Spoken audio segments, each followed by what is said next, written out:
shortcuts a lot to show you how to very easily combine some words to make a large sentiment for your cards.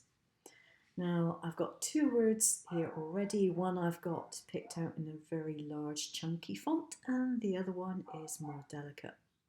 The first thing I want to do is to select both of them and make sure the paths are union. So go to that one and union that as well. Okay, so we have them both so that they are all one piece effectively.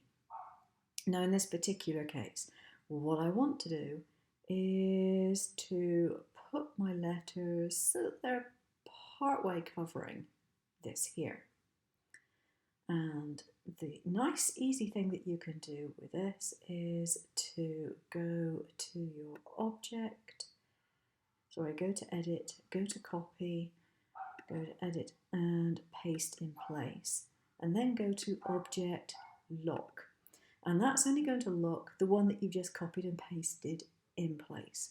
So I'm now going to select the entire thing, go to effects, go to knockout. And here I can choose to have a blank area around my smaller word if I want to. I don't have to, but I can. So I'm going to, for example, put a 0.2 centimetre or 2 millimetre cordon around it. And if you preview it, you see that it has taken out those bits of the black letters that had to, but it's left you with all nice word that you had to put in place in the first place. So I'm going to click on OK because that's the effect that I wanted. But if I was to look at this much more closely, you can see that there are bits here. And that's because what you need to do is just select whatever comes up there and to remove it. There we go. We have exactly the effect we want, and I can just delete that bit. So we have our hello love there. Now if I just go back a few times and undo everything that I've already done, I can show you that I can put this somewhere else. If I wanted to, I could put it right in the center. And I could do something very similar. So go to edit, go to copy, edit, paste in place, you do want it in place, and then object lock, remember.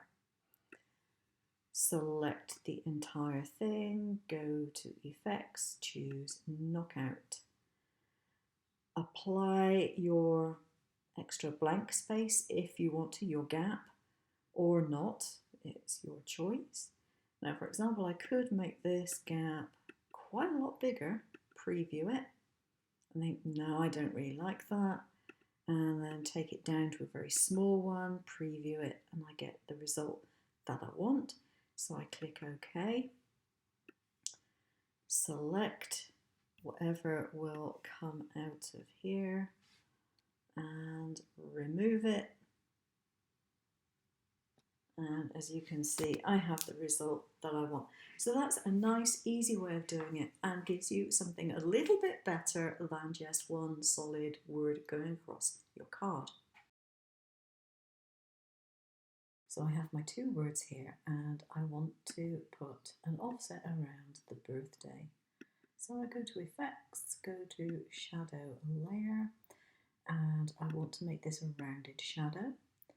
I want to make it a blackout shadow, and then I can see the results. Now this isn't quite big enough because it's got some gaps in there, so I'll make it a little bit bigger and click OK.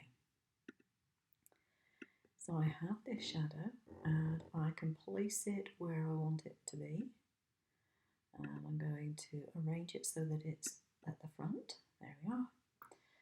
And I think I would probably want to move that to the left very slightly. Yeah, I think that will do. So now what I'm going to do is select these two and go path, back minus front, and it gives me the gap. Then I can cut out my birthday word, and when it's cut out, I can choose the placement of it in there, and that will give me the same sort of result. It's not quite the same, but it's a good alternative. And it's nice to be able to choose whichever one you want to do.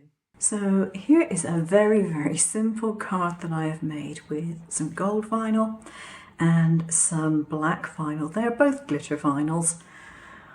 Give a nice finish. Very, very simple, very quick to do, and handy for male cards as well as for the ladies. Now don't forget, using this particular method, you can make vinyl cuts for glasses, mugs, all sorts of things like that, as well as doing things like t-shirt designs. And it doesn't necessarily have to be words. You can put one image inside another image. Doesn't make much difference what it is, but it's that way of putting a border around something and then taking it out of your main image, adding your second element, or doing the knockout feature and doing it that way. Either way, it provides a really good result, and it's quite a handy technique to know how to do. So I'm hoping you enjoyed this and that you will watch some more of my videos. If you haven't already, subscribe, and please leave some comments down below. Take care now. Bye bye.